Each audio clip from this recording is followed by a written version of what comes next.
Ito na yung aming mga sisyo na napisa sa incubator. 11 yan sila lahat. Kaso yung 5 ay hindi po na-survive. Tsaka ito, yan na may isa. Sayang, malaking sisyo sana. Dito lang din namatay. Siguro naipit siguro. Kaninang umaga napansin namin, wala na tong isa. Pero yung 4 na sa loob pa lang ng incubator, namatay na. Pero napisa talaga sila. Kaya ito ngayon ano lang sila, 6. Hindi sila gumagala ng malayo. Dito lang sila ikot-ikot. Ayun pa. Andun sa puno ng abaka. Ang daming nasilong doon.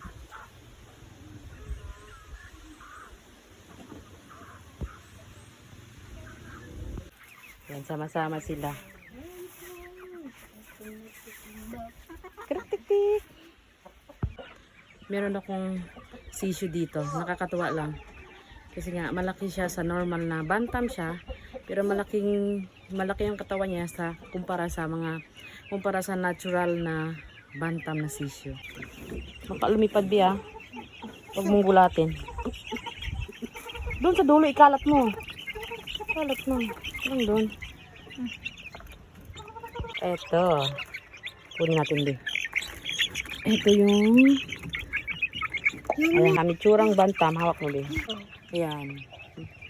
Bantam yung itsura. May balahibo pa yung paa. Tsaka meron din siyang corona. Maliit pa. Kaso yung katawan niya, malaki. Hindi namin alam kung breed siya ng Australorp sa bantam. Ayan. Malaki. Malaki siya sa normal na bantam. Ang lalaki ng paa. Kita. Pero yung itsura ng bantam. Ang cute, diba? Baka, ano to, mix ng Australorp at saka bantam. Ito yung bantam, ganito. Ganito lang. Pero malaki pa nga to eh. Parang hindi siya pure bantam, pero bantam to siya. Yan. Maliit siya konti. Tapos ito, malaki yung size niya kumpara sa normal na bantam. Yan.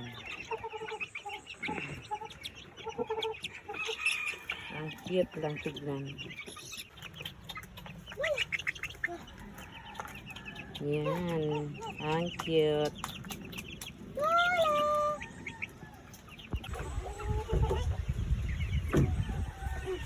Ang cute, cute.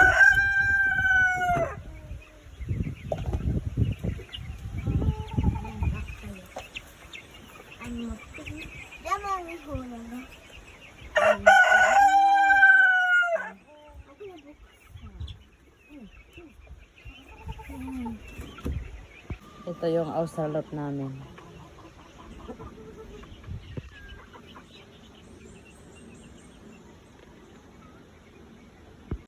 May hinog na nalangka. Maliit lang pero hinog na. Mabango na. May sira. Yan o, may bulok. Ayun ito siya. Tsaka ito po sa taas. Na bulok. Tignan na lang natin kung pwede pang makain. Mamaya na pagbubuksan ni Wilhelm. Diyan galing yung langka na nakuha namin. Doon sa pinakababa na binalot. Ito na yung langka.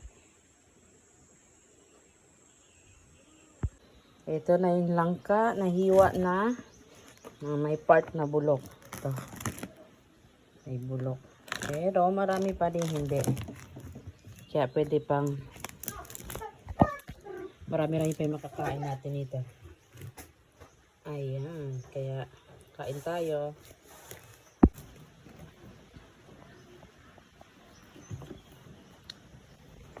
Hindi ganong yellow pero matamis na. Hello. Meron pa?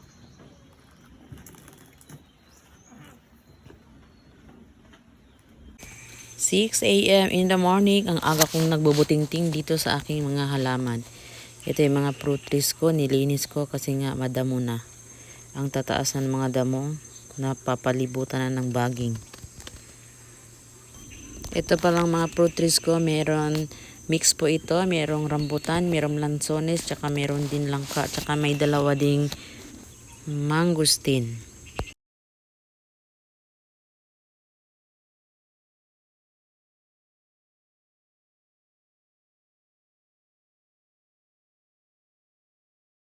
Ulam sa almusal, native egg na may sibuyas dahon.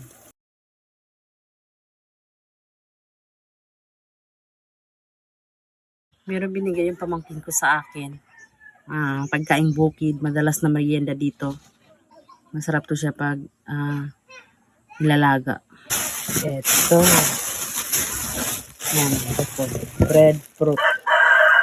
Breadfruit or kamanse yung tawag sa amin. Ewan ko sa inyo kung anong tawag dito. Ito ay breadfruit kamanse. Paapoy muna ako bago ko hugasan tapos ilalaga ko na.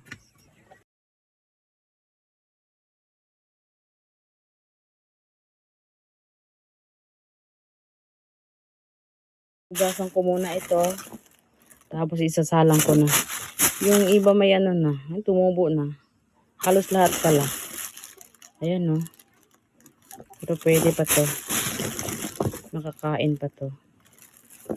Kasi ilang araw na to binigay. Siguro mga 3 araw na. Tapos nandito lang siya sa plastic.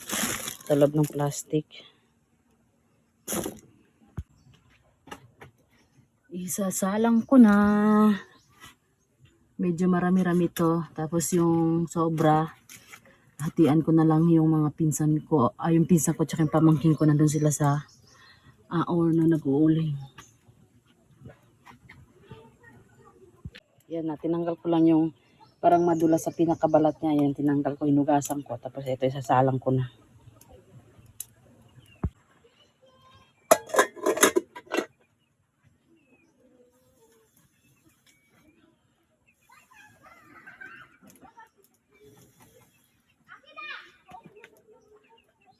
Naluto na yung aming nilagang kamansi.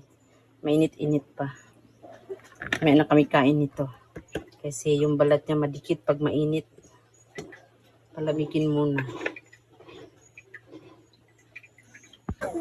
So ngayon kakain kami ng nilagang breadfruit. Saka yung ang asin. sasawa namin asin. Pwede ding bagoong pero meron kami dito asin lang. Kain tayo.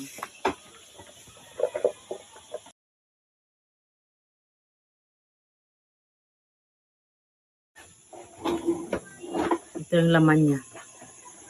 At balat niya. Ang sarap niyan. Crack lang yung shell, tapos balatan.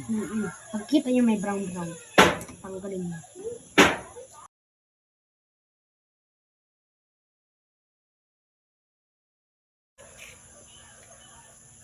Kuha tayo ng madre de agua para dun sa ating pakain natin sa ating alagang baboy.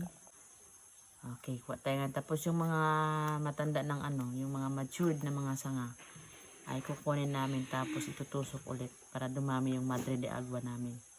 Tanghali na, so bigyan ko muna ng merienda yung aking mga alagang baboy. Kuha ako ng madre de agua. Bigay ko sa alaga ko.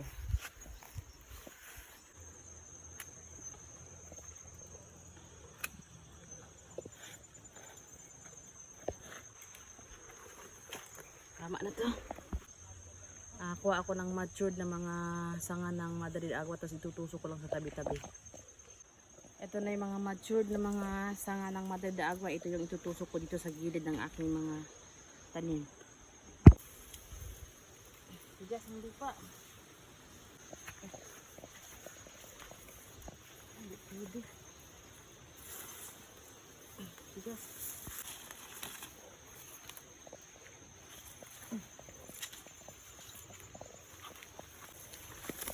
Sa gitna ng tanglad. Lambot. Tama na. Ito yung pagkain sa aming baboy. Bigyan mong malaki te. Yan. Kunti-kunti lang. Ihati mo naman. Tama na yan. Dun sa kabilaan naman. Bigyan mo. Ito second time palang bibigyan namin. Yung last time na binigyan namin ng Madre de Agua itong maliit. Ayaw kumain. Ngayon kumakain na.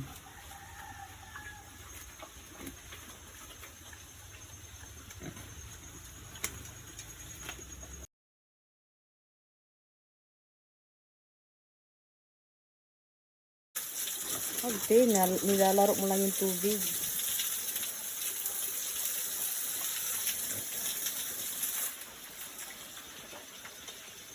Gumala si Wilhelm kanina sa taas tapos daw inabutan siya rin nag-harvest ng tilapia.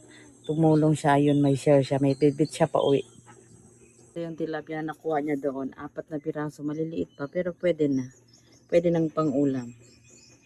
Yung Yung isa- 3 buhay pa, tapos yung isa wala na. Patay na yan. Ayan, oh, parang nanigas.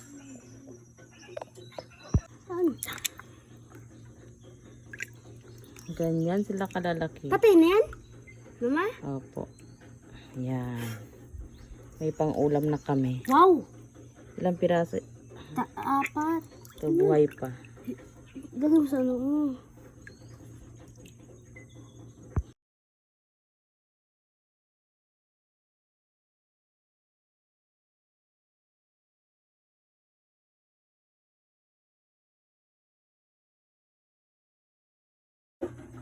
Yan na yung tilapia.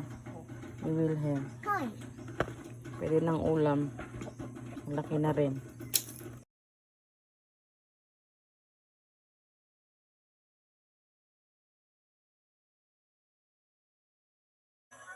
Ito na yung tilapia. Pritong tilapia yung ginawa namin. Luto na. Kaso parang na-overcook. Kasi brown na yung kulay. Masarap yung lasa, hindi lasang putik. 3 times na ata ako nakakain ng tilapia. Iba yung lasa, may lasang putik. Pero ito natikman ko kain, hindi lasang putik.